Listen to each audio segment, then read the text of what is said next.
selamat pagi. Kita bersemangat di pagi ini mengatakan no Bible, no breakfast.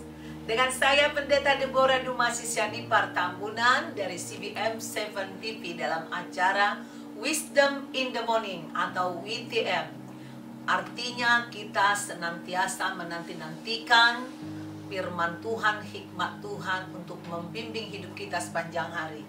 Saudaraku, saya akan bagikan kepada saudara Amsal 27 ayat 11 dan 12. Bunyinya seperti demikian. Anakku, hendaklah engkau bijak. Sukakanlah hatiku supaya aku dapat menjawab orang yang mencela aku. Ayat 12, kalau orang bijak melihat malapetaka, bersembunyilah ia. Tetapi orang yang tak berpengalaman berjalan terus, lalu kena celaka.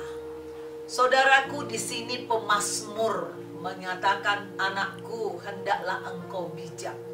Ya, ini pemazmur sebagai orang tua mengatakan, sukakanlah hatiku. Apa sih yang menyukakan hati seorang orang tua, saudaraku? Saya sendiri sebagai ibu berumah tangga dan suami saya, yang pertama yang membuat saya senang adalah kalau anak-anakku kulihat rajin bangun pagi, kemudian langsung mencari Tuhan, ya, kemudian ada rajin belajar, rajin mencari Tuhan, kemudian mereka tertib, taat kepada orang tua. Nah, dikatakan supaya aku dapat menjawab orang yang mencela aku.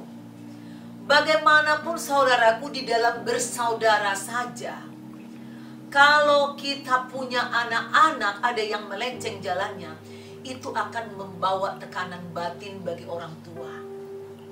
Oleh karena itu dikatakan pemazmur, sukakanlah. Artinya buat anak-anak muda nih, demikian juga buat orang tua. Anak-anak muda yang mendengarkan firman ini, lepaskan dirimu dari kebodohan. Kalau kau bodoh, jujur itu membuat malu orang tua. Tidak ada orang yang lahir bodoh. Kebodohan datang karena nggak mau belajar, karena malas, nggak mau diajar, tidak taat, tidak mau disiplin. Itu aja saudaraku kuncinya. Nah, kemudian dikatakan, kalau orang bijak melihat malapetaka, bersembunyilah ia. Tapi orang yang tak berpengalaman berjalan terus, lalu kena celaka. Orang yang tak berpengalaman ini butuh mendengarkan nasihat orang tua. Kadangkala saudaraku, banyak orang tua yang selalu mengulang-ulang cerita masa lalunya. Mungkin ada cerita yang begitu berbobot buat hidupnya, menegangkan buat hidupnya dan menjadi berkat buat hidupnya. Dia rindu jangan sampai anak-anaknya mengalami masalah yang pernah dia hadapi. Sehingga seringkali seorang orang tua mengucapkannya berkali-kali. Tapi saya menemukan banyak anak muda, kadang bukan anak muda pun, sudah berumah tangga pun, kalau masih ada orang tuanya panjang umur, orang tua sedang menceritakan pengalamannya, banyak anak-anak muda menertawakan pengalaman orang tua. Nah, sehingga ketika dia mengalami masalah, ya, dia tidak ngeh. Dia jalan terus, lalu kena celaka. Nah, oleh karena itu saudaraku, jangan kita menghina, ya, cerita-cerita orang tua. Dengarkan baik-baik. Kalau salah, saudara boleh delete dari pikiran saudara. Tapi kalau hal yang baik, cobalah simpan di dalam hati. Mungkin suatu saat itu berguna dalam perjalanan hidupmu. Itu sebabnya dikatakan kalau orang tua sudah banyak makan asam garam kehidupan. Bagaimanapun saudaraku, kalau orang tua yang bijak, dia pasti banyak mengalami firman Tuhan yang hidup di dalamnya.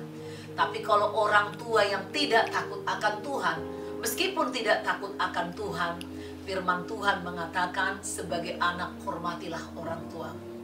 Demikian saudaraku, janganlah engkau menabrak terus karena engkau belum berpengalaman lalu kena celaka.